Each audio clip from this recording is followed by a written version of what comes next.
As much as anyone I know, and more than most of us, Forrest had the courage to dive into the mystery of life, to luxuriate in uncertainty and cherish doubt, to wrestle with paradox and embrace irony.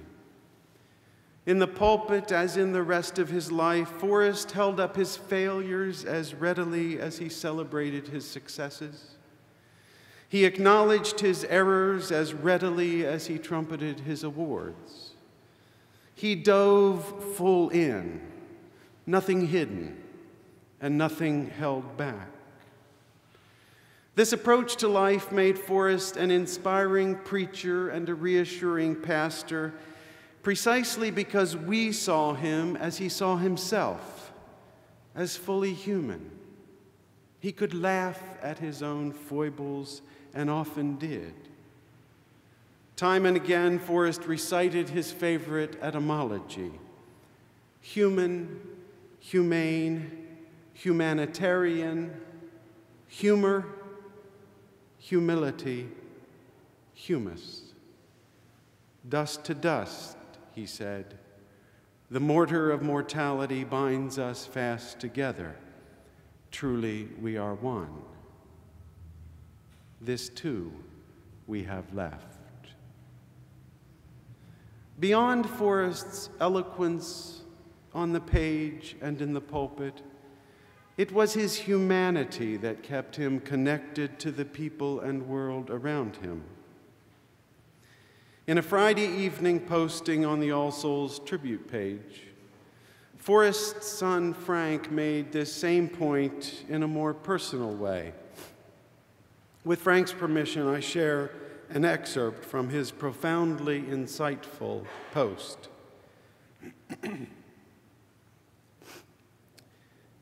Frank describes his anger when his father would, from the pulpit, talk about things that most people keep private.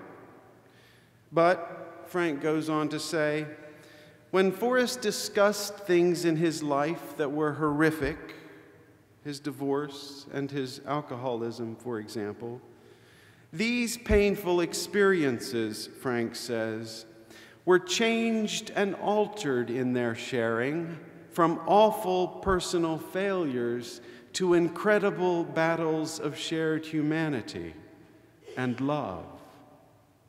Frank continues, my father wasn't beloved because he was a larger-than-life pulpit legend.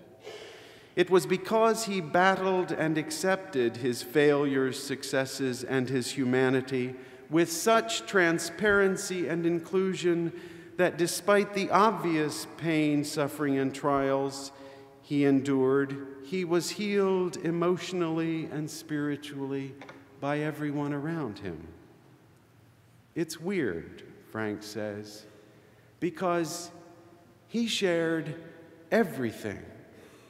He was truly connected to all of you, and there was no stake or dividing line that wedged his personal pain away from anyone else's.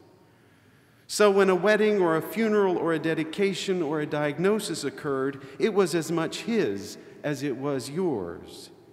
And being there with you as you were with him every Sunday justified his life.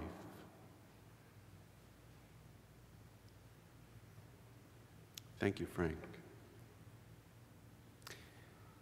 We come to this place not because we are whole, but because we are broken. Only by confessing our brokenness can we be made whole. We come to this place not because of our strength, but because of our weakness. Only by admitting our weakness can we be made strong. We come to this place not because of our knowledge, but because of our ignorance. Only by declaring our ignorance can we become wise. This is true for everyone, even ministers. This too we have left. One afternoon last spring, Forrest and I spent several hours talking our way around the world of everything that mattered to us.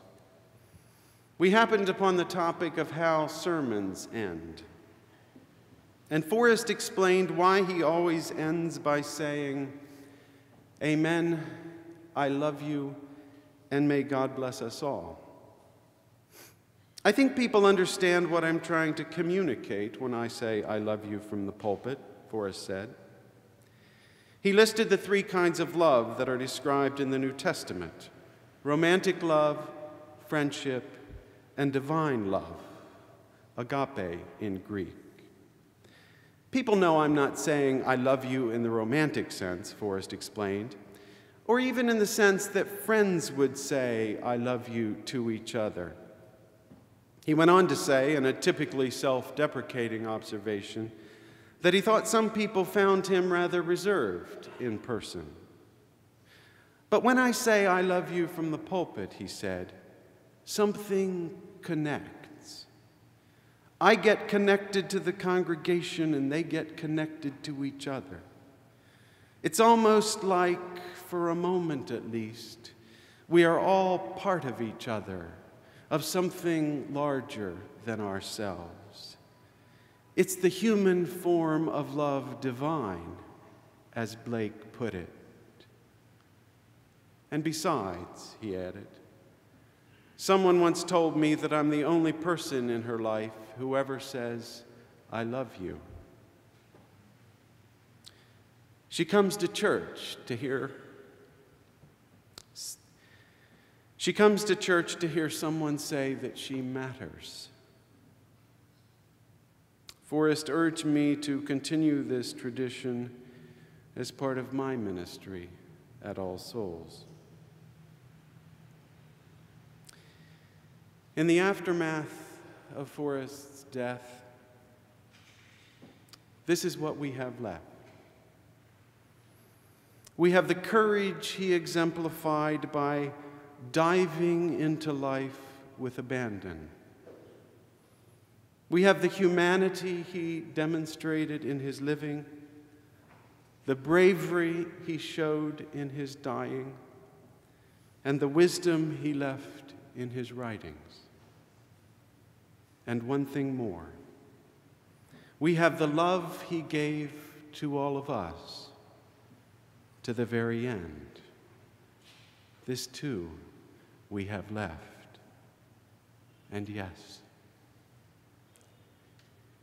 it is enough. Amen.